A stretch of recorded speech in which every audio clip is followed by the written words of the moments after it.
बिस्मिल्लाहिर्रहमानिर्रहीम। 9th class. आज हम चैप्टर 3 डायनामिक्स के एक्सरसाइज क्वेश्चन सॉल्व करेंगे।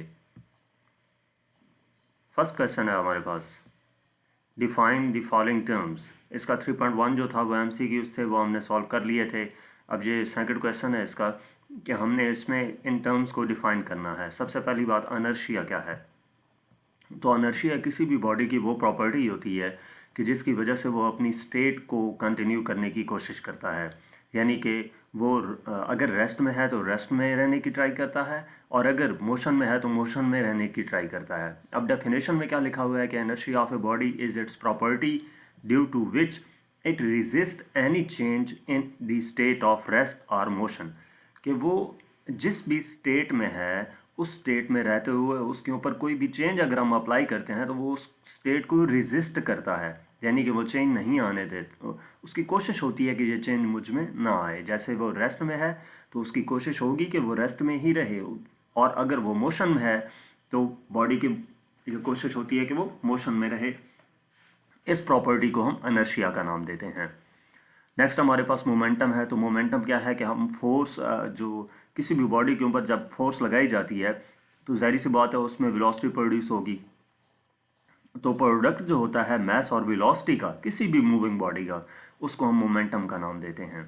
यानी कि मास को वेलोसिटी से मल्टीप्लाई कर देने से हमारे पास मोमेंटम आता है, P=mv।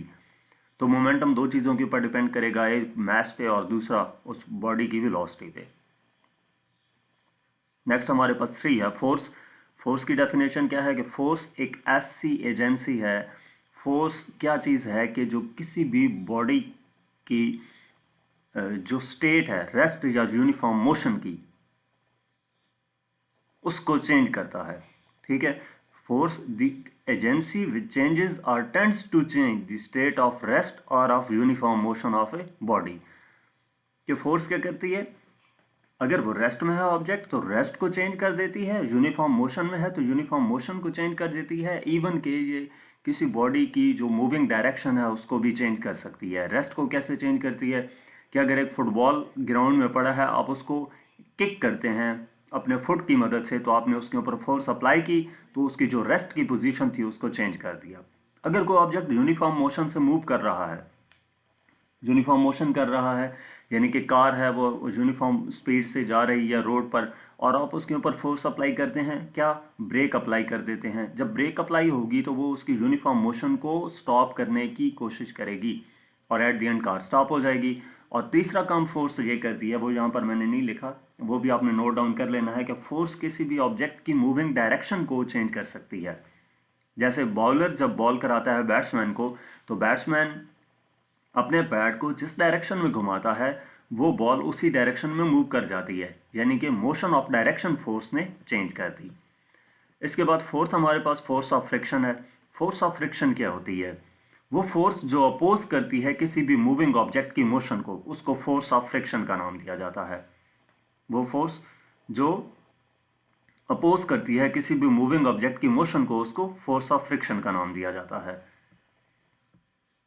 यानी कि जब कोई भी सपोज करते हैं कि एक लकड़ी का बॉक्स है वो फ्लोर के ऊपर पड़ा है, तो हम उसको जब पुश करते हैं तो वो फ्लोर और लकड़ी के बॉक्स के दरमियान जो रगड़ की फोर्स है उसको हम फ्रिक्शन का नाम देते हैं।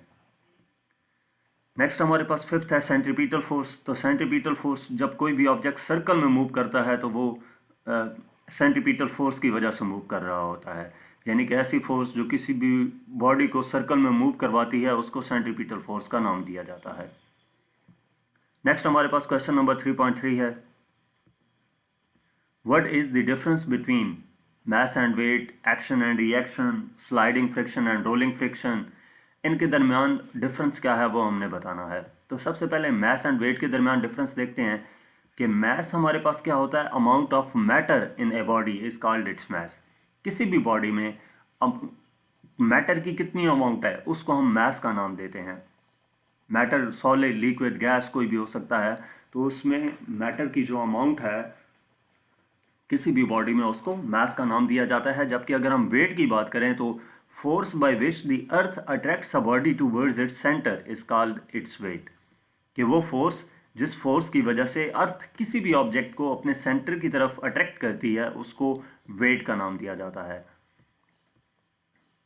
Mess is a scalar quantity, mass हमारे पास एक स्केलर क्वांटिटी है, यानी कि मैस को डिफाइन करने के लिए मैस जब हम मेजर करते हैं तो हमें डायरेक्शन की ज़रूरत नहीं होती, जबकि वेट एक वेक्टर क्वांटिटी है और वेट की जो डायरेक्शन होती है वो हमेशा towards the centre of the earth होती है।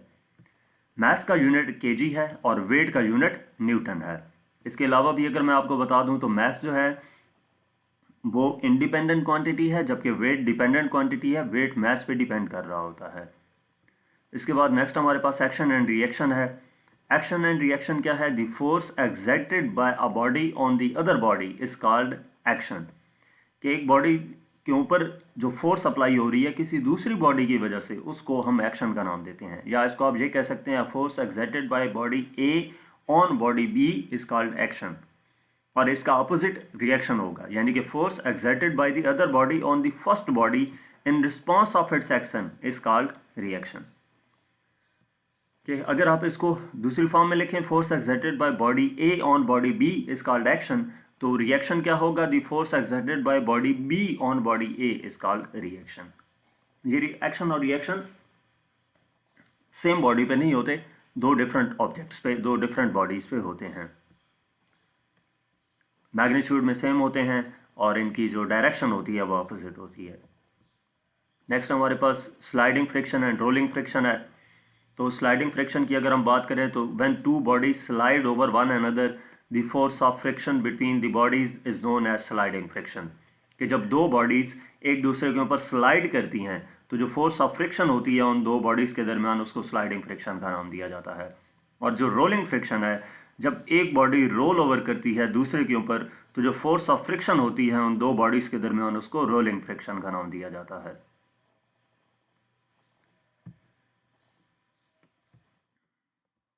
स्लाइड कर रही थी ऑब्जेक्ट्स, दो बॉडीज, तो उनके दरमियान जो फ्रिक्शन थी उसको स्लाइडिंग फ्रिक्शन का नाम दिया। और जब दो बॉडीज जब एक बॉडी दूसरी बॉडी के ऊपर रोल ओवर कर रही थी, जैसे बॉल अगर रोल ओवर कर रही है टेबल पे या फ्लोर पे, तो बॉल और उस फ्लोर के दरमियान जो फ्रिक्शन होगी उसको रोलिंग फ्रिक्शन का नाम दिया जाएगा। इसके बाद हमारे पास नेक्स्ट क्वेश्चन है, question 4, what is the law of inertia? Law of inertia क्या है? तो लॉ ऑफ इनर्शिया पहले भी आपको बता चुका हूँ कि लॉ ऑफ इनर्शिया ये है कि हर बॉडी जो है वो कंटिन्यू करती है उसकी जो स्टेट है उसको, यानी कि अगर वो रेस्ट में है तो रेस्ट की स्टेट को कंटिन्यू करने की कोशिश करती है, और अगर वो यूनिफॉर्म मोशन से मूव कर रही है तो वो यूनिफॉर्म मोशन को कंटिन्यू करने की कोशिश करेगी। और ऐसा कब तक होता है? यानी कि ऑब्जेक्ट रेस्ट में कब तक रहेगा? यूनिफॉर्म मोशन से मूव कर रहा है तो कब तक मूव करता रहेगा? जब तक उसके ऊपर कोई एक्सटर्नल फोर्स अप्लाई होकर उसकी इस स्टेट को चेंज ना कर दे। जैसे टेबल के ऊपर अगर एक डस्टर पड़ा है तो वो उस वक्त तक पड़ा रहेगा जब तक हम उसके ऊपर कोई एक्सटर्नल फोर्स अप्लाई करके उसकी स्टेट को चेंज नहीं कर देते। नेक्स्ट हमारे पास क्वेश्चन नंबर 3.5 है, why is it dangerous to travel on the roof of a bus? ये डेंजरस क्यों होता है एक बस के रूफ के ऊपर ट्रैवल करना?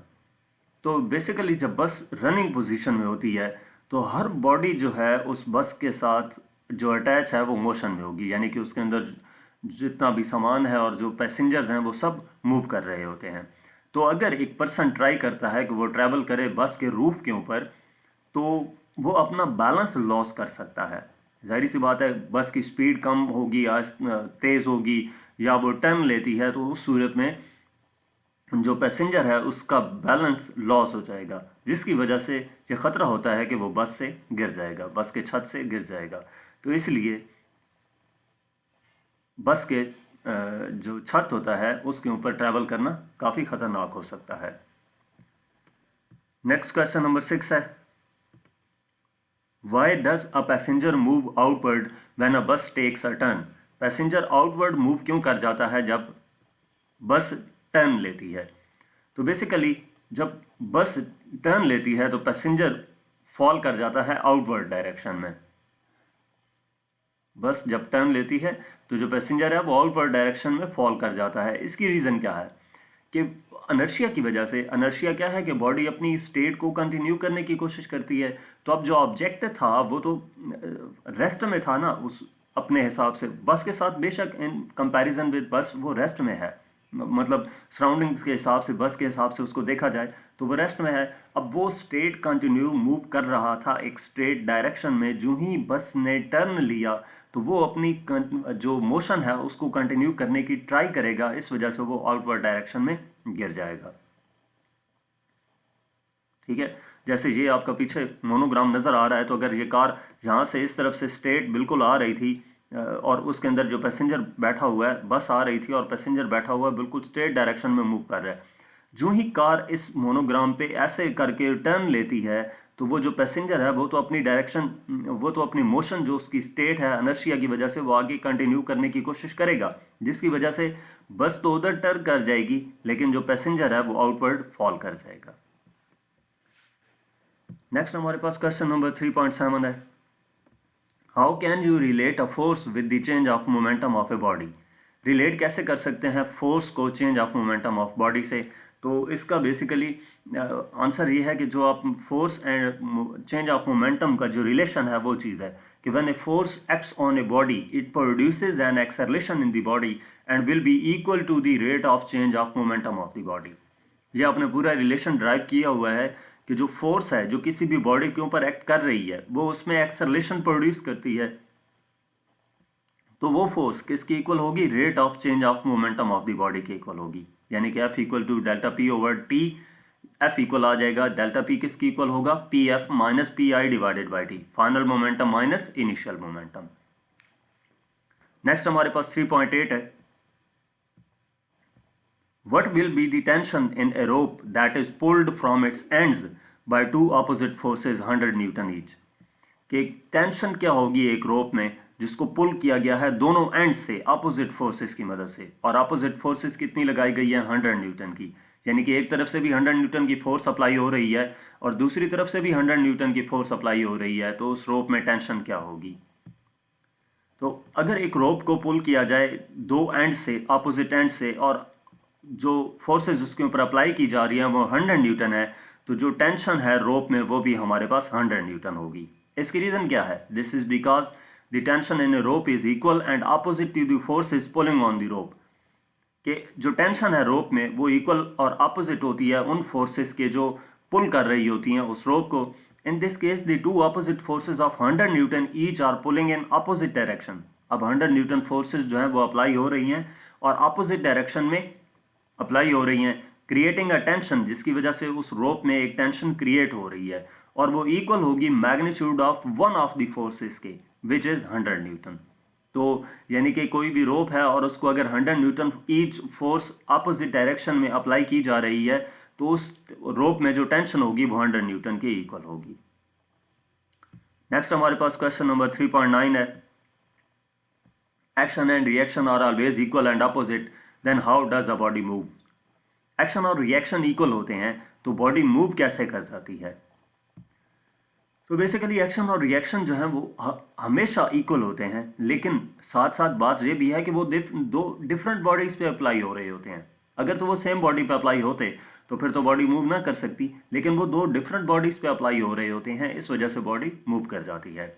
जब हम पुश करते हैं, एग्जाम्पल के तौर पर आपको बताता हूँ कि जब हम ग्राउंड को पुश करते हैं बैकवर्ड डायरेक्शन में तो वो हमारा एक्शन होता है, यानी कि हम अर्थ के ऊपर एक एक्शन अप्लाई कर रहे हैं, उसको बैकवर्ड पुश कर रहे हैं। तो अर्थ क्या करती है, रिएक्शन के तौर पर हमें फॉरवर्ड डायरेक्शन में पुश करती है सेम फोर्स के साथ, जिसकी वजह से हम फॉरवर्ड डायरेक्शन में मूव कर जाते हैं। तो वो अर्थ का रिएक्शन होता है हमारे ऊपर, और अगर हम ज़्यादा फोर्स से अर्थ को पीछे की तरफ धकेलेंगे तो वो हमें उतने ज़्यादा फोर्स से आगे की तरफ हमारे ऊपर एक्शन करती है। यानी कि ये वो प्रोसेस है जब हम दौड़ रहे होते हैं, दौड़ते वक्त हम अर्थ को ज़्यादा फोर्स से नीचे की तरफ बैकवर्ड पुश कर रहे होते हैं, जिसके रिएक्शन के तौर पर अर्थ हमें ज़्यादा फोर्स से आगे की तरफ फॉरवर्ड मूव करवा रही होती है। वो अर्थ का हम पे रिएक्शन होता है।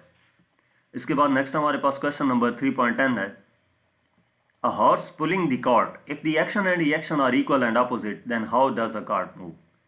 एक हॉर्स कार्ट को पुल करता है, अगर एक्शन और रिएक्शन इक्वल हैं और अपोजिट हैं तो कार्ट मूव कैसे करता है। तो इसकी बेसिकली ये है कि हॉर्स जब पुल करता है कार्ट को, तो इसका मतलब in the same way the horse pushes the ground in the backward direction. जब हॉर्स पुल करता है कार्ट को तो at a time horse push कर रहा होता है ग्राउंड को बैकवर्ड डायरेक्शन में, और वो क्या है, एक्शन है। यानी कि हॉर्स अर्थ को बैकवर्ड डायरेक्शन में पुश भी कर रहा है और साथ साथ वो कार्ट को पुल भी कर रहा है in the forward direction. That is reaction of the earth. और वो क्या होता है, रिएक्शन ऑफ द अर्थ होता है, जिसकी वजह से जो कार्ट है वो मूव करता है हॉर्स के साथ। यानी कि हॉर्स ने अपने फुट की मदद से अर्थ को बैकवर्ड डायरेक्शन में पुश किया, वो एक्शन था। इसका रिएक्शन क्या हुआ कि अर्थ ने हॉर्स को पुश किया फॉरवर्ड डायरेक्शन में, और जब हॉर्स फॉरवर्ड डायरेक्शन में पुश करेगा तो हॉर्स के साथ अटैच है कार्ट, तो कार्ट भी हॉर्स के साथ साथ मूव कर जाएगा। नेक्स्ट हमारे पास क्वेश्चन नंबर 3.11 है, what is the law of conservation of momentum. Law of conservation of momentum क्या है। तो इसका मतलब यह है कि टोटल मोमेंटम जो होता है आइसोलेटेड सिस्टम का, टू और more than two interacting bodies remains constant. कि टोटल मोमेंट आइसोलेटेड सिस्टम का जो टोटल मोमेंटम है, आइसोलेटेड सिस्टम कौन सा होता है, ऐसा सिस्टम जिसके ऊपर एक्सटर्नल कोई भी फोर्स अप्लाई ना हो रही हो। तो टोटल मोमेंटम जो होता है आइसोलेटेड सिस्टम का, दो या दो से ज़्यादा इंटरैक्टिंग बॉडीज़ का, वो हमेशा कांस्टेंट रहता है। अब law of conservation of momentum हमें क्या बताता है कि total momentum of a closed system of objects is conserved if there are no external forces acting on the system. कि जो law of conservation of momentum है वो हमें ये बताता है कि जो टोटल मोमेंटम है एक क्लोज सिस्टम का, वो हमेशा कंजर्व रहेगा यहां तक कि उसके ऊपर कोई एक्सटर्नल फोर्स एक्ट ना कर रही हो। नेक्स्ट क्वेश्चन नंबर 12 है, why is the law of conservation of momentum important. Law of conservation of momentum important क्यों है। तो इसकी मदद से क्या हो सकता है, law of conservation of momentum हमारे लिए क्यों इंपॉर्टेंट है। सबसे पहली बात, ये फंडामेंटल प्रिंसिपल है फिजिक्स का, जो डिफरेंट ऑब्जेक्ट्स जो मोशन में होते हैं उनके बिहेवियर को डिस्कस करता है। तो सबसे पहले इसकी इंपॉर्टेंस क्या है कि law of conservation of momentum is often used to predict the outcome of collisions between objects. कि जब कोई ऑब्जेक्ट, दो या दो से ज़्यादा ऑब्जेक्ट्स आपस में कोलाइड करते हैं तो उनके बारे में हम प्रिडिक्ट कर सकते हैं, उनके बारे में कैलकुलेशंस कर सकते हैं। तो इसलिए law of conservation of momentum वहाँ पर इस्तेमाल किया जा सकता है। दूसरा, law of conservation of momentum is used to design rockets and space crafts. Law of conservation of momentum की मदद से ही रॉकेट्स और स्पेस क्राफ्ट्स डिज़ाइन किए जाते हैं। क्यों? क्योंकि law of conservation of momentum को मद्देनज़र रखते हुए गैसेस जिस वेलोसिटी से एक्सपेल होंगी, उससे खारिज होंगी, उसी के ऑपोजिट डायरेक्शन में उस रॉकेट ने मूव करना है, तो वहाँ पर law of conservation of momentum की ज़रूरत पड़ती है। तीसरा, law of conservation of momentum is used to analyse the motion of particles in particle accelerator. Particle accelerator में जो पार्टिकल्स की मोशन होती है उसको एनालाइज करने के लिए, उसको देखने के लिए भी law of conservation of momentum ज़रूरी होता है। नेक्स्ट क्वेश्चन नंबर 13 है, when a gun is fired it recoils by. जब गन को फायर किया जाता है तो वो रिकॉइल करती है, यानी कि पीछे की तरफ झटका खाती है। उसकी वजह क्या है? तो principle of conservation of momentum जो है वो एक्सप्लेन करता है कि गन रिकॉइल क्यों करती है। अब इस प्रिंसिपल के मुताबिक जो टोटल मोमेंटम होता है किसी भी आइसोलेटेड सिस्टम का, वो हमेशा कांस्टेंट रहता है। तो इसका मतलब ये हुआ कि जब गन को फायर किया जाएगा तो जो बुलेट है वो प्रोपेल करेगी फॉरवर्ड डायरेक्शन में किसी स्पेसिफिक अमाउंट ऑफ मोमेंटम के साथ। तो उस मोमेंटम को कंजर्व रखने के लिए equal and opposite momentum apply होता है गन पे, और वो होता है अपोजिट डायरेक्शन में, जिसकी वजह से गन रिकॉइल कर जाती है। नेक्स्ट 3.14 है, describe two situations in which force of friction is needed. दो सिचुएशंस बतानी है जिनमें फोर्स ऑफ फ्रिक्शन की ज़रूरत होती है। तो सबसे पहले हमें चलने के लिए फ्रिक्शन की ज़रूरत होती है, अगर फ्रिक्शन ना हो तो हम ग्राउंड पर नहीं चल पाएंगे। दूसरा, फ्रिक्शन की ज़रूरत होती है व्हीकल्स को मूव करवाने के लिए या स्टॉप करवाने के लिए। अगर व्हीकल्स ना हो, अगर फ्रिक्शन ना हो तो व्हीकल्स ना तो मूव करेगी और ना स्टॉप कर पाएगी। और इसके साथ जो तीसरा पॉइंट है, हमें फ्रिक्शन की ज़रूरत होती है जब हम पेपर के ऊपर लिख रहे होते हैं। अगर फ्रिक्शन ना हो तो पेपर के ऊपर लिखना भी मुमकिन नहीं रहेगा। इसके बाद नेक्स्ट हमारे पास क्वेश्चन नंबर 15 है, how does oiling the moving parts of a machine lowers friction. क्या हम एक मशीन है, मूविंग मशीन के जो मूविंग पार्ट्स होते हैं उसकी फ्रिक्शन ऑयलिंग कैसे कम कर सकती है, यानी कि मूविंग जो पार्ट्स हैं उसके मशीन के, उनको हम ऑयल देते हैं तो उसकी मदद से उसकी फ्रिक्शन डिक्रीज हो जाती है, ऐसा कैसे मुमकिन है। Oiling the moving parts of machine lowers friction by following methods. अगर हम मशीन के मूविंग पार्ट्स को ऑयलिंग करें तो वो क्या करता है, फ्रिक्शन को कम कर देता है। कैसे करता है वो हम देखते हैं। सबसे पहला पॉइंट है, oil acts as a lubricant between moving parts.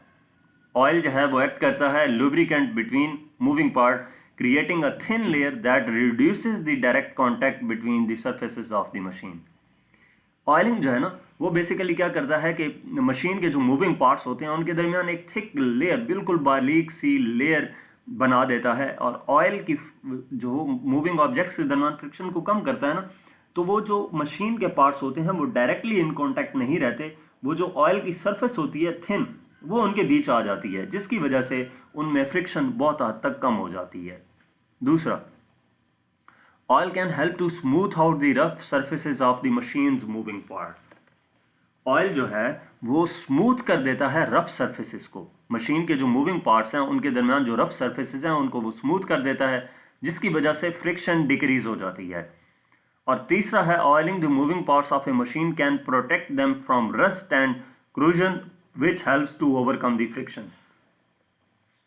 अब मशीन के जो पार्ट्स के दरमियान जो ऑयल है, अगर वहाँ पे डस्ट पार्टिकल्स आ जाते हैं तो वो ऑयल के अंदर मिक्स हो जाते हैं। वो ऐसा कभी नहीं होता कि उसमें मशीन के साथ अटैच हो जाए, मशीन के पार्ट्स के साथ अटैच हो जाएं।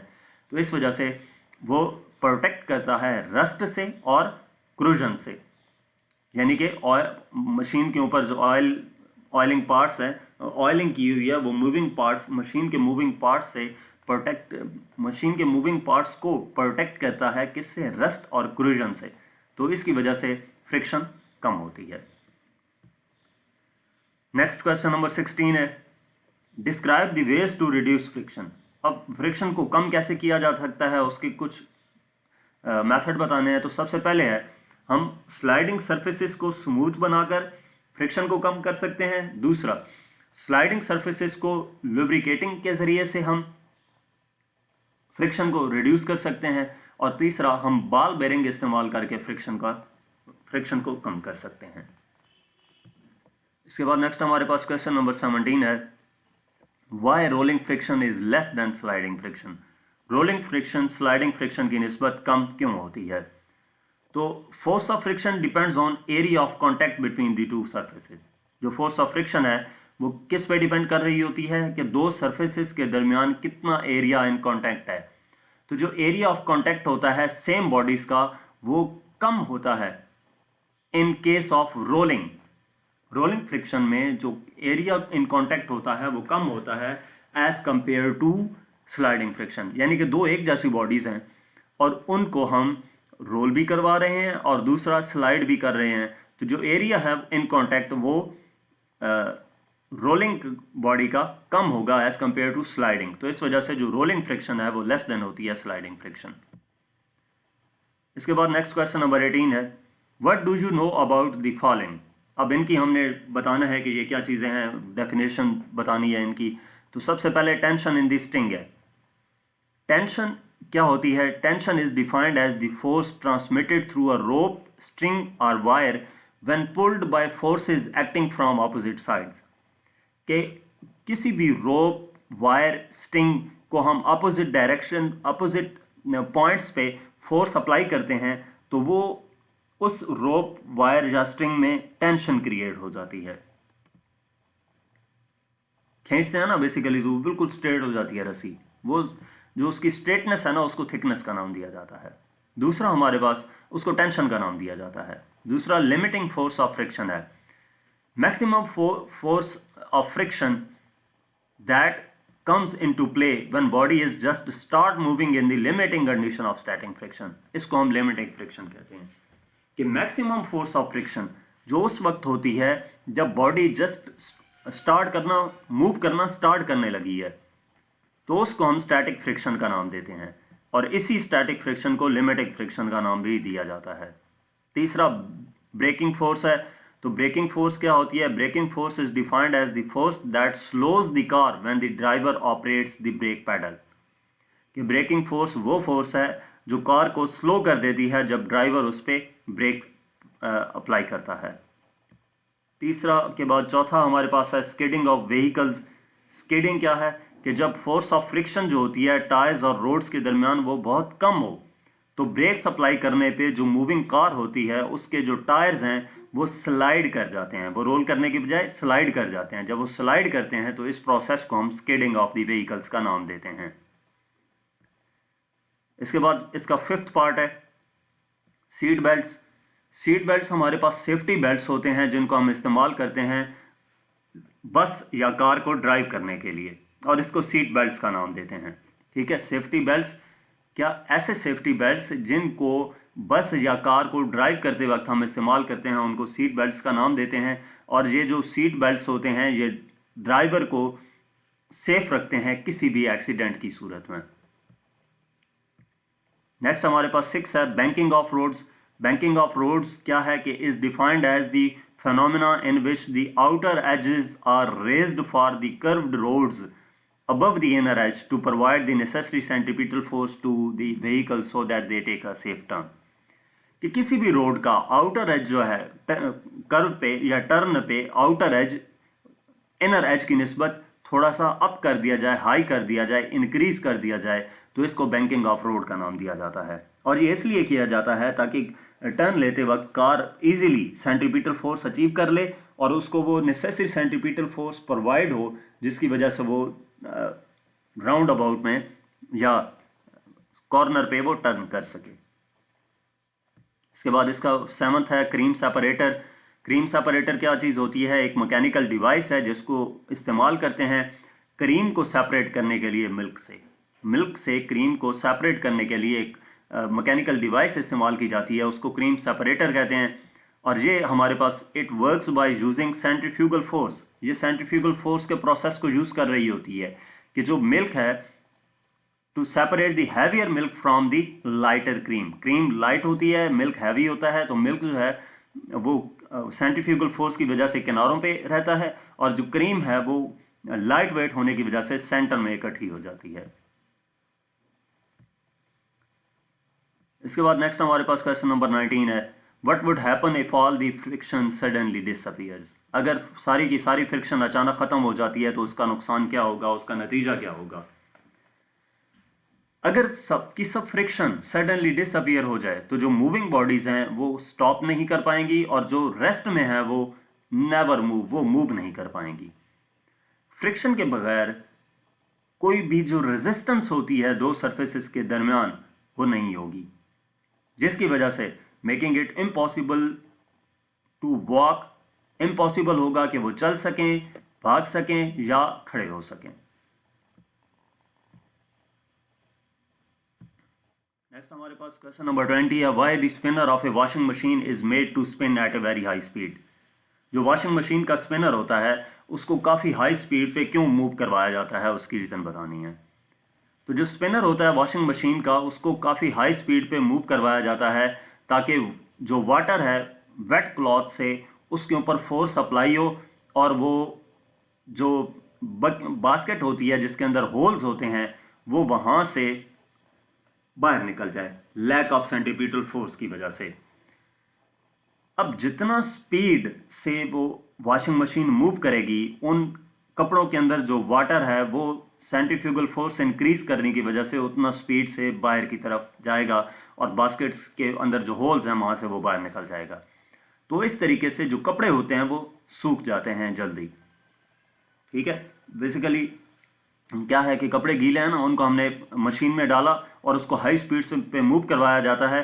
तो जो अब बास्केट के अंदर बास्केट होती है उस बास्केट में होल्स होते हैं, तो वो जब कपड़े अंदर मौजूद हैं उनको स्पीड से मूव करवाया जाता है, तो कपड़े अब उस बास्केट की जो वॉल है उसके साथ अटैच हो गया, लेकिन जो उनके अंदर वाटर था अभी भी उस पर सेंट्रीफ्यूगल फोर्स अप्लाई हो रही है जो उनको सर्कल से बाहर ले जाने की ट्राई करती है, तो पानी उन कपड़ों से बाहर निकल जाता है और कपड़े ड्राई हो जाते हैं। तो जितनी ज़्यादा तेज़ स्पीड से वो वॉशिंग मशीन का स्पिनर स्पिन करेगा उतनी जल्दी वो कपड़े सूख जाते हैं। तो यहाँ तक हमारे पास इस चैप्टर के कॉन्सेप्चुअल क्वेश्चंस थे। मज़ीद किसी भी चैप्टर की एक्सरसाइज का सलूशन देखने के लिए आप हमारी वेबसाइट विजिट कर सकते हैं। इसके अलावा आप हमें इंस्टाग्राम, फेसबुक और यूट्यूब पर फॉलो करें, और अगर ऑनलाइन ट्यूशन या होम ट्यूशन पढ़ना चाहते हैं तो आप हमसे कांटेक्ट कर सकते हैं। Thank you.